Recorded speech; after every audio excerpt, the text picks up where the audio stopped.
어떤 문제를 가지고 옥신각신 막 싸우고 있었습니다. 아줌마 둘이 싸웠으니까 얼마나 대단한지 아시겠죠? 그 싸움이 막 남자들 싸우면 저리 가랍니다. 막 싸우고 있습니다. 근데 두 사람은 어떤 대화의 합점을 찾지를 못했습니다. 찾는 건 둘째치고 점점 자기 자신이 옳다고 막 그러면서 언성을 높이고 싸웠습니다. 그때 옆에 지나가는 사람이 싸우는 두 아주머니에게 뭐라고 얘기를 했냐면, 그만들 좀 싸우세요. 여기가 뭐 교회인지 아세요? 그랬다는 거예요. 물론 교회 안에서 다투고 싸우는 모습을 풍자한 어떤 우스갯소리입니다. 이 이야기는 분명히 웃지 못할 이유가 있죠. 지금 교회는 교회의 사명을 잘 감당하지 못하고 있다는 이야기이기도 하기 때문에 웃기면서도 좀 슬픈, 요즘 말로 우픈 그런 이야기가 아닐 수가 없습니다. 우리의 싸움은 형제와 자매와의 싸움이 아니라는 걸 알아야 합니다. 만약 우리 교회 안에서 막 서로 싸운다면 누가 우리 교회에 오고 싶어 하겠습니까? 우리의 싸움은 혈과 육의 싸움이 아니다라고 성경은 분명히 말하고 있습니다. 우리의 싸움은 뭐냐면 사탄 마귀와의 싸움, 그 싸움이 우리가 해야 할 싸움이다라고 성경은 늘 얘기를 합니다. 그러니까 성도는 싸워서는 안 됩니다. 싸움은 피하는 것이 지혜입니다. 그러나 오직 한 가지를 위해서는 싸우라, 그렇게 성경은 말하고 있습니다. 그게 바로 영적인 싸움, 사탄 마귀와의 싸움. 이들이 우리 싸움의 상대라는 겁니다. 이런 싸움을 싸우기 위해서 우리는 죄와 악과 싸워야 됩니다. 그래서 튼튼한 믿음을 가지기 위해서 과감하게 깨트려 버려야 할 것 또한 죄와 악이라는 겁니다. 그래서 우리는 이 죄와 악을 철저하게 물리칠 수 있어야 됩니다. 오늘 성경을 보니까 모세가 여호수아에게 말을 하죠.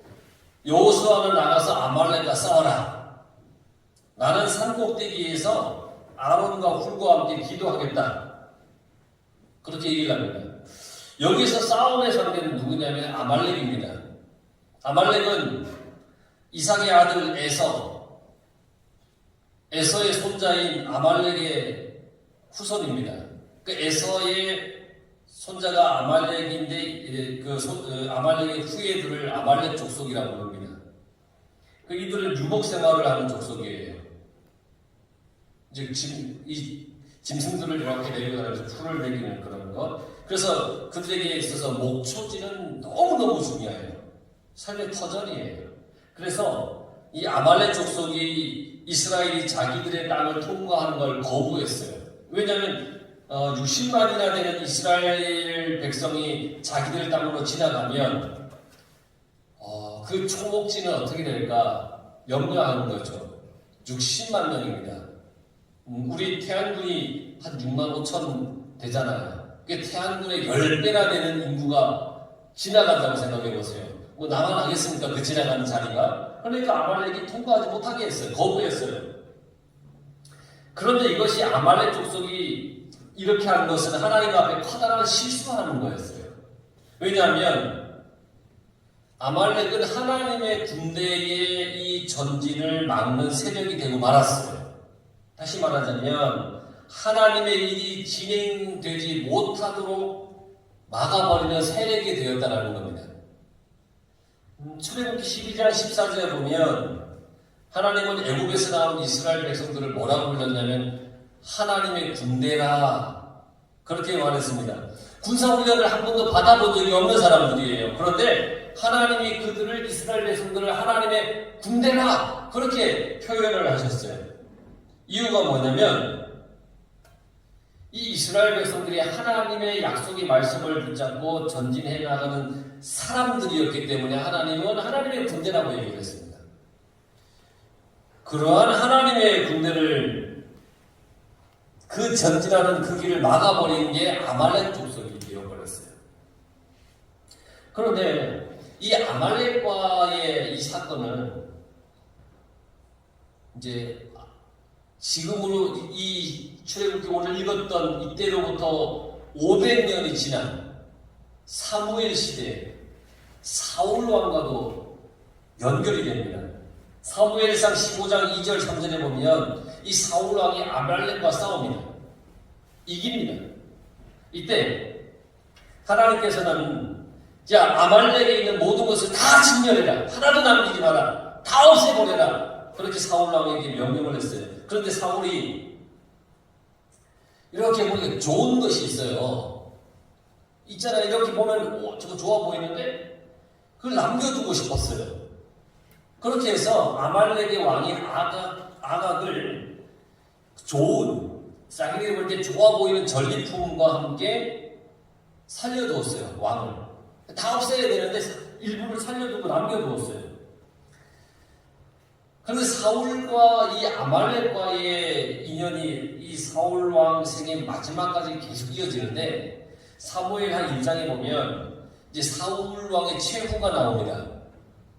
이 최후, 전쟁에서 이제 최후를 맞이하는데 이 사울의 최후를 알리는 한 소년이 이제 시글락이라고 하는 이 동네 지역에 있는 다윗에게 막 찾아갑니다.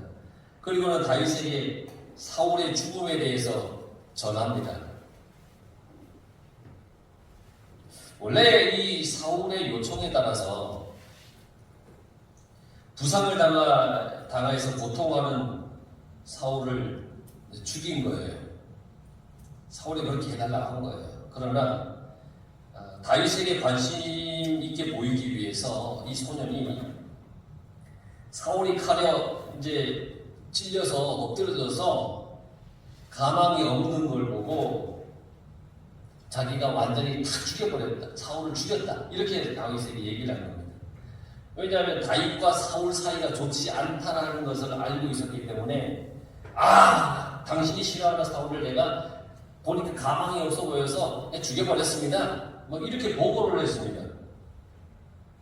근데 이 소년은 성경에 보니까 아말렉 사람이라고 이야기를 합니다. 결국 사울이 아말렉을 완전히 진멸하고 모든 것을 다 없앴어야 했는데 남겨둔 것을 통해서 오히려 자신이 죽게 되었다는 겁니다. 아말렉을 남겨두었더니 결국 아말렉에게 죽게 되었습니다. 다윗의 환심을 사고 싶었던 이 소년은 사울에게 있었던 것을 이제 가지고 왔는데 이 멸류관과 팔에 있던 그 고리를 가지고 와서 다윗에게 이렇게 가져다 주었습니다. 다윗에게 환심을 사고 싶었어요. 하지만 다윗은 사울의 죽음을 진심으로 가슴 아파했습니다. 하나님이 기름 부은 사람인 사울을 죽인 그 아말렉 소년을 단칼에 죽여버렸습니다. 어찌 보면 다윗이 잔인해 보일 수도 있겠죠. 하지만 아말렉의 상징적 의미, 곧 이 악을 미워하는 하나님의 마음과 이러한 하나님의 마음을 알고 있는 다윗의 관점에서 이렇게 보면 이해가 되는 거예요. 악이라고 하는 것은 교묘해서 때로는 사람의 환심을 아니면 동정을 사기도 해요. 뇌물로 교묘하게 사람의 마음을 흔들게 하기도 해요. 사기치는 것을 보면 사람의 혼을 쏙 빼놓습니다. 그러니까 악을 조심하라고 성경은 늘 언제나 우리에게 악을 경계하라고 성경은 이야기를 하고 있습니다.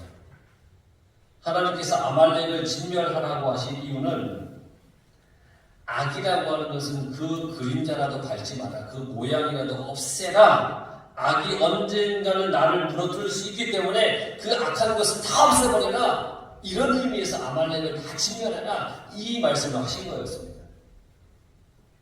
방금도 뇌물이라고 하는 것을 말씀드렸지만 얼마나 많은 사람들이 이 뇌물이라고 하는 것에 걸림돌이 되어서 넘어지고 모든 것이 다 무너지는지 모릅니다.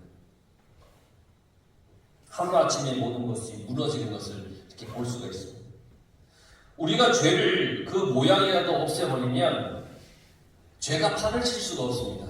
하지만 우리는 죄를 자꾸만 받아들입니다. 아무렇지도 않게, 아니면 이 정도는 하면서 내가 뭔가를 선을 그어놓고 죄를 자꾸 받아들입니다. 그래서 죄가 계속해서 우리 가운데 들어오는 겁니다. 아, 이 정도까지는 뭐 괜찮지 않나? 이러다 보니까 죄가 하나하나 쌓여서 그 다음에는 더 이상 내가 어떻게 할 수 없을 만큼 죄가 나도 모르는 사이에 쌓여버린다는 겁니다. 죄는 계속 우리의 마음문을 두들깁니다. 두들겨요. 우리만 하나님을 구하고 찾고 두드리는 것이 아니에요. 죄도 우리를 향하여 말씀을 가장해서 구하고 찾고 두드리고 있어요. 우리를 자꾸 그렇게 해요, 우리에게. 그래서 조금만 우리가 죄에 관심을 보이면 그 틈을 타서 얼마든지 그냥 쑥쑥 들어오는 게 죄라는 겁니다. 누구야? 난 죄 아니야. 한 번만 받아들여봐. 그러면서 우리를 유혹합니다. 이게 에덴 동산에서 사탄 마귀가 아담과 하와를 유혹했던 그 유혹 아닙니까? 이거 한번 봐봐. 아니 누가 먹으라고 했어. 그냥 봐봐. 이거 한번 만져봐. 에이 먹으라 안 했잖아. 만져보는 거 괜찮잖아. 그 순간 이 아담과 하와의 마음속에 어떤 마음이 들었다고 했어요? 보암직도 하고 먹음직도 하더라. 그 전까지는 관심도 없었어요. 그런데 이 정도, 이 선까지는 괜찮지 않아? 만져봐. 그냥 보기만 해. 그러나 그게 그들을 넘어뜨리는 죄의 올무가 되었다는 겁니다. 반드시 알아야 할 것은 내가 죄를 다스리지 않으면 언젠가는 반드시 죄가 우리 위에서 우리의 왕노릇 할 거라는 거예요. 이 세상에는 우리가 살아가는 그 방법이 있는데 두 가지가 있는데, 하나는 죄를 다스리며 살든지 아니면 죄에 빠져 살든지, 그거예요. 그러니까 여러분, 철저히 죄는 멀리하며 그렇게 살아갈 수 있어야 됩니다. 여호수아가 아말렉과 싸워서 이기고 나서 모세가 제단을 쌓습니다. 그리고 그 제단 이름을 여호와 니시라고 이름을 짓습니다. 이 말은 하나님의 깃발이라는 뜻이에요. 하나님의 깃발, 승리, 이런 의미를 가지고 있어요. 하나님의 군대가 승리해서 깃발을 날린다는 얘기예요. 아말렉의 상징적인 의미가 하나님을 대적하는 악한 세력이었는데, 이 세력과 싸워 이긴 여호수아는 결국 악의 세력을 이긴 거예요. 우리도 악의 세력과 싸워서 이겨야 됩니다. 우리 속에 꿈틀거리는 악의 세력이 분명히 있습니다. 내 마음속에 하나님에 대한 믿음을 약하게 만드는 것들이 분명히 있습니다. 나를 불안하게 하는 것, 나로 하여금 불평하게 하는 것, 만족이 없게 하는 것, 이 다 악한 세력이에요. 이런 것들과 끊임없이 싸워서 이겨야 됩니다. 다윗은 이 사울 왕에게 쫓겨다닐 때도, 그의 아들 압살롬에게 쫓겨다닐 때도 항상 하나님에 대한 믿음이 약해지지 않기 위해 기도했고, 언제나 하나님께서 함께 하시고 계시다는 것을 고백을 했습니다. 쫓겨다니니까 화가 나기도 하고, 쫓겨다니니까 분하기도 하고, 쫓겨다니니까 속된 말로 막 열받지 않습니까? 그런데 그럼에도 불구하고 하나님에 대한 믿음이 식어지지 않도록, 하나님이 지금 이런 상황 속에서도 나와 함께 계시다는 것을 늘 고백했다는 겁니다. 피신을 당하면서 겪게 되는 이 상황들이 얼마나 힘듭니까? 그러나 그 속에서도 하나님의 은혜를 발견하려고 노력했다는 거예요. 결국 다윗은 어떤 상황에서도 하나님을 의지했습니다. 그리고 사울을, 그 압살롬을 향하여 분노하거나 욕하거나 저주하지 않았다는 겁니다. 오히려 사울 왕을 죽일 기회가 2번이나 있었습니다. 그러나 절대 다윗은 그 사울을 죽이지 않았습니다. 하나님께서 기름 부어 세우신 이스라엘의 왕을 자기가 죽일 수 없는 거예요. 만약에 사울왕을 죽이는 것, 죽을 수 있는 기회에, 그 두 번의 기회에 둘 중에 하나의 기회 속에서 죽였다면, 그것은 곧 하나님을 대적하는 것이라고 생각했기 때문에, 우리가 끊임없이 죄를 짓지 않으려고 사는 것, 이게 영적 전쟁인 거예요. 죄는 항상 우리에게 쳐들어오고, 우리는 그 죄를 막아야 되기 때문에 전쟁인 거예요. 이것은 어느 누구도 피할 수 없는 전쟁입니다. 하나님을 믿지 않는 사람들은 아예 죄와의 전쟁에서 항복해버린 상태인 거예요. 죄가 밀려오는 대로 받아들이는 거예요. 믿지 않는 자들은 그래요. 그래서 죄를 짓든지 짓지 않든지 무감각해요. 그러면 나도 죄에 대해서 무감각하다면 믿지 않는 사람과 다를 바가 없는 거예요. 그런 사람은 하나님의 심판의 때에 결코 그 심판에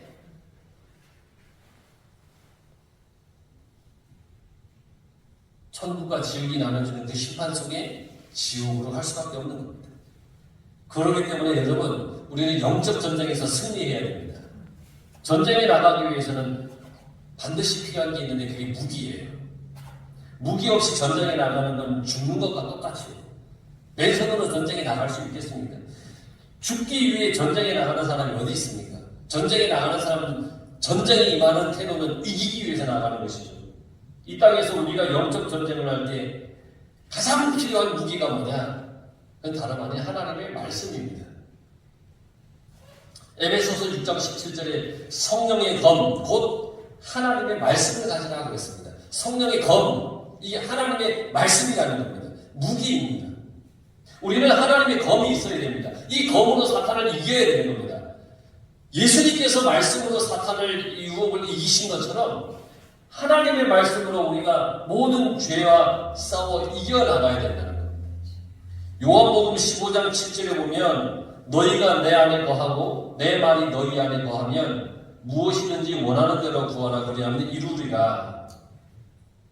우리가 하나님 안에 있는지를 우리 스스로 수시로 확인해야 됩니다. 내가 하나님 안에 거하고 있느냐 지금. 주님은 말씀으로 우리 안에 들어오십니다. 그러니까 말씀을 듣고 보는데 우리가 집중할 수 있어야 됩니다. 우리가 주님 안에 속해 있다고 하는 그 소속감은 영적인 전투력을 얻는 겁니다. 그래, 내가 주님 안에 있어. 그래, 주님이 내 안에 계시지.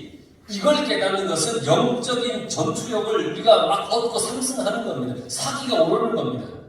그래서 더욱더 우리 속에 말씀으로 오시는 주님을 의지하기 위해서 말씀을 읽고 말씀을 듣는 것에 최선의 노력을 우리는 해야 된다는 겁니다.